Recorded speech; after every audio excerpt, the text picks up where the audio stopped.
Sewing on buttons with the Bernina 560 sewing machine is as easy as going to your buttonhole menu and picking stitch number 60, which is the button sew on stitch. And why is it that? Because it is designed to stitch in exactly the holes of a button and do the locking stitches and not have to have you think of anything.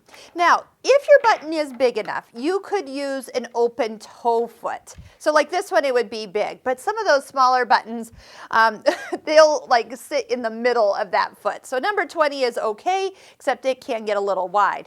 The foot that you really want to get is the button sew on foot number 18. This is optional, and it has a little pin in there plus 2 black feet. So when it sits down on that button, it actually is going to keep the button from moving and slipping out while you're trying to get it all lined up. Okay, so let me show you how this actually works. I do like to sometimes lower the feed dogs, even though the stitch length is at 0, meaning it's not going to move there, but the feed dogs are going to go up and down. So if you come over to the side of the machine and lower the feed dogs, it's right underneath where your presser foot plug-in is.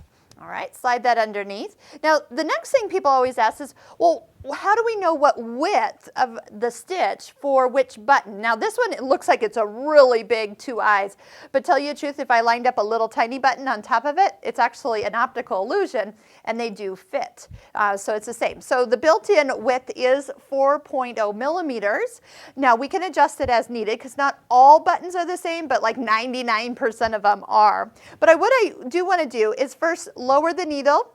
If the needle's hanging over on the left, which it is, make sure it goes down the left needle or button eye, and then go ahead and it will go up and down a few times before it jumps to the other side. So and there's the jump. Once that needle has jumped to the right side, you'll be able to go ahead and just step on your foot control and let it stitch all the way through until it's done. A couple locking stitches, and your machine will allow you to use your thread cutter. It will go in a hole and cut, so it won't go in the center where that bar is. Now, speaking of the bar, that little extra pin in here helped give my button just a little bit of a shank of thread, so it's not stitched smack to the fabric. So I could actually button a piece of fabric to this, like if you were buttoning a coat. Now, at times you don't want that, so that's what this little screw is for. You can unscrew it, swing that up and out of the way, and then it's ready to go. But what I love is that you can see into the foot. The little black grippers hold the button so it doesn't like zing away when you lower it down and kind of grips them.